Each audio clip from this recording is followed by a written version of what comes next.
Hey everyone, Connie here, and welcome to my review for episode 2 of Marvel's What If. So, this came out last week, obviously, but because I was on the mental health break and everything, I decided to just hold off on it until this week, get to it right away. And so, we're getting to it. And holy shit, this this episode makes me more sure than ever and proves to me beyond a doubt that the Guardians of the Galaxy movies, and especially Peter Quill's Star Lord, is the bottom of the barrel for the MCU. Like, not necessarily like every movie in the Guardians of the Galaxy are like the very worst of the MCU, but in terms of the actual like ongoing parts of the franchise, the ongoing character stuff and specific stories centering around specific heroes, specifically the Guardians of the Galaxy portions are the worst. Like in an overall kind of sense. Because this episode was what if Star Lord was T'Challa instead of Peter Quill? Um, what if the Ravagers abducted T'Challa instead of Peter Quill and he became Star Lord instead? Now, obviously, I'm going to be talking about spoilers. I'm going to be discussing things in this episode of What If that are very spoiler heavy. Um, so I'm giving you that warning right off the bat. So we will begin with the spoilers in three, two, one, now. So yeah, this story centers around the Ravagers. Instead of abducting Peter Quill, they abduct T'Challa. They were after Peter still, but Yondu chose to outsource the mission to his underlings, who kind of stupid, as we know, and so they end up accidentally abducting T'Challa instead. Yondu kind of ends up going with it after hearing what T'Challa has to say about wanting to see the world and everything. And so we go into the modern day, and so much has changed because of this decision. The divergence point, of course, in this episode being the fact that the Ravagers, well, honestly, the divergence point was technically Yondu outsourcing the job to his underlings instead of doing it himself and everything, but still. We see so many changes, and pretty much all of them for the better. Pretty much every change that is made, it like is so drastically good that it just proves that Peter Quill is a terrible Star Lord, that he's a terrible hero, and that he honestly he just kind of makes things worse. Um, and maybe it's just because T'Challa is always so just capable at all times, but it's just he does so much good in such a better way than Peter ever did. And like I said, it just goes to prove that I really don't like the Guardians of the Galaxy parts of the MCU. Because if this were the actual like story, if this is what actually happened, it would have been so much drastically better. Like with episode one, with Peggy being Captain Carter and everything, that one, it's like it was really good, and I really liked it, and I loved the idea of it. But I still couldn't have necessarily seen that being the actual story and making it overall better than what we got. I think Steve Rogers as Captain America um, was a is just it's iconic. It's fantastic. And while Captain Carter in her own right could be amazing, and I would love to see that, I would love to see live action Captain Carter. I think that honestly, stuff like that should happen. I don't think it quite overcomes just how good Steve Rogers as Captain America is. It's complete different here. It's completely different with this second episode because T'Challa as Star Lord is so drastically better. It's not even close,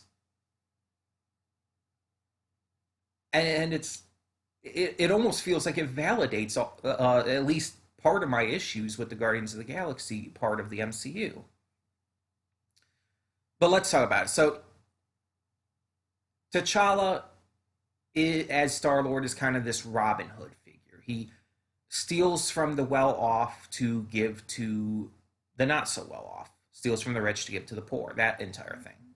Um, but he also like does things to just help people out and everything. The Ravagers are on his side with this. They're all completely they're Robin Hood and his merry men like figures in this scenario. And the thing is, he's so efficient at it. Like T'Challa is so obnoxiously efficient at his job and at helping people and at saving the galaxy and the universe that he is actually reformed Thanos. Literally, he stopped the entirety of the Infinity Saga. He stopped everything that Thanos did to such a degree that Nebula, it never even got far enough for Nebula to get all of those cybernetic enhancements. She has like very few of them, and she's on their side too. She's a member of the Ravagers with them. Um, and of course, there was a power vacuum with Thanos being reformed, and that is taken over by the Collector, Tavan. Um, and he makes for a great villain for this episode for sure. And it's cool to see kind of how he has progressed from what we saw of him in the actual MCU to like where he would be if this kind of event took place and how much of a threat he would be. Like he even has the Black Order working for him. And we get to see um, Nebula and T'Challa hatch this plan to not only trick him but stop him. And although there's some little minor hiccups along the way, they succeed, and everyone, all of the Ravagers, get out. Um, and it's just a huge success. And it's like the only thing that could be an issue is what comes at the very end. And that's we see Peter Quill having grown up on Earth, having never become Star Lord. He's working at a Dairy Queen, I guess. And we see Ego, his father, appear to him, and the Watcher says, "Oh, this could spell like the destruction of Earth, but that's a story for another time." That kind of thing. Um, but we see just how efficient T'Challa is in the role, and it's really, I feel like, epitomized by one specific part of this episode. There's one specific scene that epitomizes just how different he is as Star Lord than Peter is, and how much better he is as Star Lord. There's the scene that was in the first Guardians of the Galaxy movie where Jimon Hanso's character confronts him and everything. And in the first Guardians movie, Peter's like, "I'm Star Lord," and Jimon's like, "Who?" Because it's not like this well-known name and everything. But in this one, T'Challa simply removes his helmet, and Jimon Hanso just starts fangirling over him. It's like, "Oh my god, it's Star Lord! Oh my god, you're so cool! Tell me how you did this. Tell me how you did this. I still got to fight you, but it's going to be an honor. I'm going to have so much fun with it." And then he eventually joins the Ravagers too. Jimon Hanso in this is phenomenal. He's so good. Um, I'm so glad that most of the voice actors for this are the same voice actor, are the same actors who portrayed the characters in the live action, because they do so phenomenally. And you like hear Josh Brolin as Thanos, and it's such a different performance, but you can still tell it's still Thanos. Jimon Hanso again, he just does phenomenally. And yes, this episode made me cry, pretty notably because of Chadwick Boseman. His passing was first announced, it broke me very hard. He was such an amazing addition to the MCU, such a phenomenal actor, and just left such a massive mark in such a short amount of time that gave so many people someone who looked like them that they could root for. And that was important. And his passing, it hurt a lot of people. And even I'm white, obviously. So it's like, it's not as important to me as it is to a lot of the black viewers, a lot of the black fans who were inspired by him and who were just given that kind of representation in such an important, powerful way. It doesn't mean as much to me. But I still understand why it does mean so much to them. And even so, I still loved Black Panther.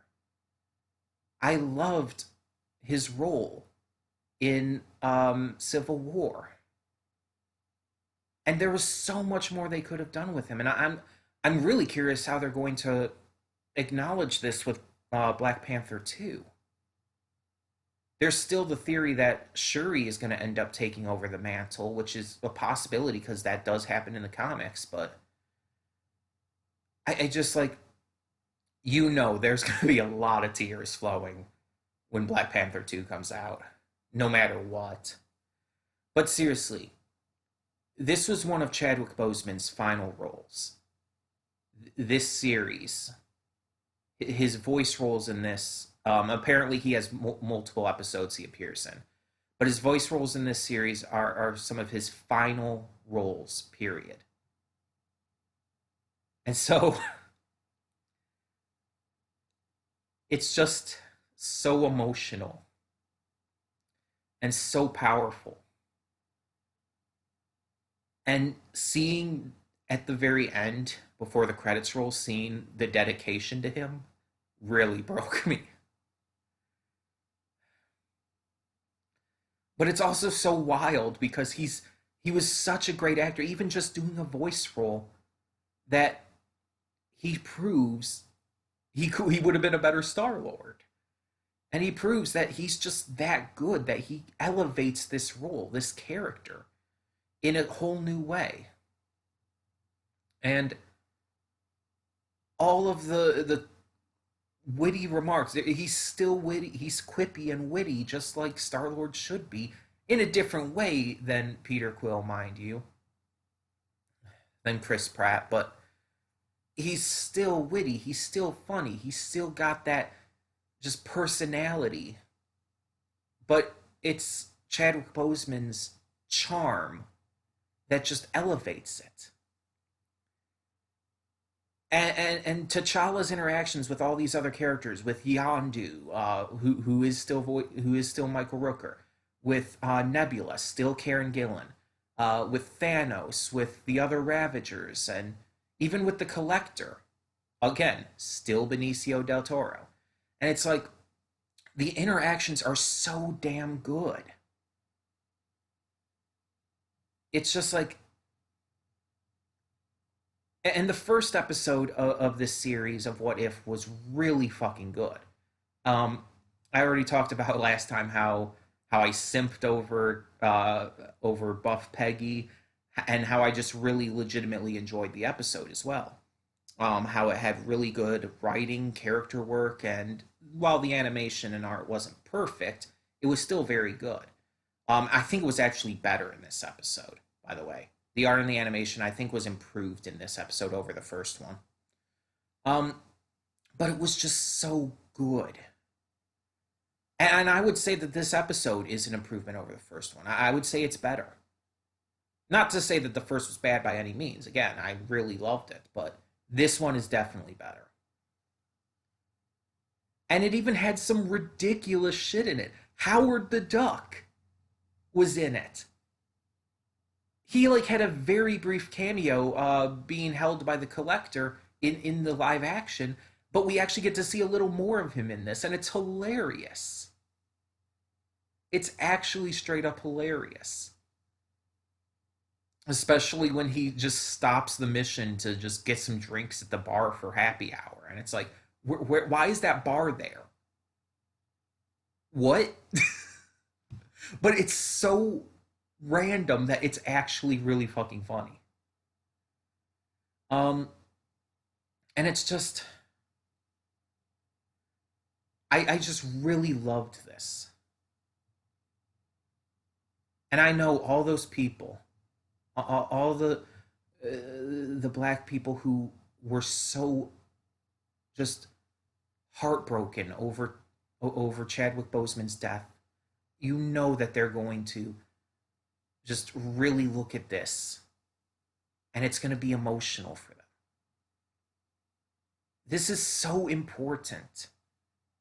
And I hope that when Black Panther 2 does come out, that they not only honor Chadwick's memory in the most just respectful and best ways possible, but I hope that they continue to do him proud by making sure that they continue his legacy in making the Black Panther movies and the characters within matter so much. And I have trust that they will. And I'm really excited to see where that goes. Because again, I can't speak for a lot of these experiences because I'm white. But I understand how much it means to all of these people who have been touched by this character and by this story. And so I want to show my support and my admiration for that. And so I really think that Marvel, the MCU, knocked it out of the park with this one. And if the rest of What If continues down this route, I truly think that it overall could be the best MCU show thus far. Though it's still going to be hard to beat out Falcon and the Winter Soldier, but it's on that path where it could. And I mean, it did so much good. It improved on everything practically. Like,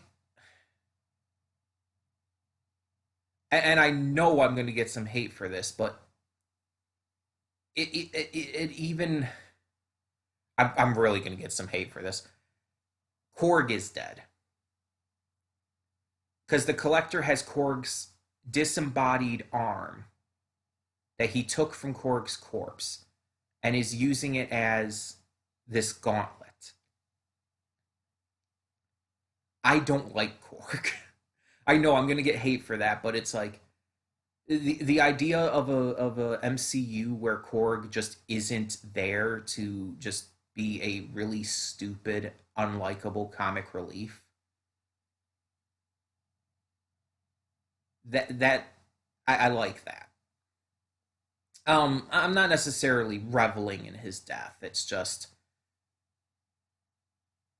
I just think Korg was not a good character in Thor Ragnarok or whatever. I don't think he was a good character. He was excessively annoying as sin. But then again, I didn't like Thor Ragnarok in general, so it's not that much of a surprise that I don't like Korg. Um, but yeah, it's like I thought he was annoying for the sake of being annoying and just didn't really come across as necessary or likable in any way. So the fact that he's not in this kind of universe, in this parallel universe that was created from the end of the Loki series, Korg is not around to just be excessively annoying and everything. And it's like, I would love to see Thor Ragnarok in this kind of universe where it's like, maybe it would be better. Maybe it wouldn't be as ridiculously over the top comical, where it just ruined the entire tone and feeling of the Thor character in movies for me. But I mean, I know that's going to be a very unpopular opinion. I know a lot of people are probably going to dislike this video. Well, a lot of people for how many likes and dislikes I normally get, which isn't a lot, mind you, but I feel like I'm going to get some dislikes for that. And it's just like, I can't help that I didn't like the character like at all, that I actively disliked him. It's blatantly the kind of character I just can't stand. I don't like comic relief characters who are just there to be comic relief and have no added value outside of that. And especially when their comic relief is actually terrible and stupid. I don't like characters like that. I never have. So it's like, yeah, nothing more to say about that. But overall, this episode of What If was fantastic. It just it showed T'Challa in a new way that really allowed Chadwick Boseman to shine in one of his final roles, and just made Guardians of the Galaxy good. Even though technically it's not Guardians of the Galaxy. But still, it made that entire side to the MCU good and made it actually enjoyable and made the comedy good. Also Drax was in it, but because Thanos was reformed early on, he never killed Drax's family, so Drax was just kind of a bartender. So that was a fun little thing as well. Gamora's not in it at all. She just isn't part of it. Because I guess Thanos never adopted her because, again, he was stopped pretty early on. Which means it would have to be really early on. Which means T'Challa was really efficient. So it's like, damn. um, but in all seriousness, yeah, I really enjoyed this. I thought it was better than the first episode. And again, I think it was important for just what it speaks to in terms of just Chadwick Boseman making sure that he left a legacy that would matter to so many people. Not for his own fame and popularity, but for others who could look up to him and see themselves in a hero. And that's what matters here. So, a big thank you